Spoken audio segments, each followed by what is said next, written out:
Yang ketiga, jelaskan bagaimana yang disebut negara hukum rule of law dan bagaimana kalau negara tidak membuat hukum sebagai panglima. Menurut saya, negara rule of law adalah suatu negara yang berdasarkan pada konsep hukum memegang kedudukan tertinggi dalam penyelenggaraan suatu negara. Dalam negara rule of law, hukum memiliki kekuasaan yang absolut dan tidak ada orang yang berada di atas hukum. Semua warga negara, termasuk pemerintah dan pejabat, harus tunduk pada hukum yang sama dan tidak ada pengecualian. Ada beberapa contoh negara yang memakai hukum rule of law di negaranya, yaitu yang pertama Australia. Australia adalah contoh negara rule of law yang kuat dengan sistem hukum yang stabil dan transparan. Yang kedua Jerman. Jerman juga memiliki sistem hukum yang kuat dan transparan dengan perlindungan hak asasi manusia yang baik. Yang ketiga Swiss. Swiss memiliki sistem hukum yang stabil dan transparan dengan perlindungan hak asasi manusia yang baik.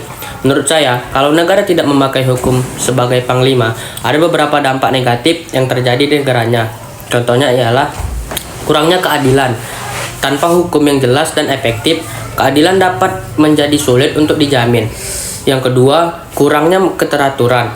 Tanpa hukum yang jelas, keteraturan dalam masyarakat dapat menjadi sulit untuk dijamin. Yang ketiga, kurangnya kepastian. Tanpa hukum yang jelas, kepastian hukum dapat menjadi sulit untuk dijamin.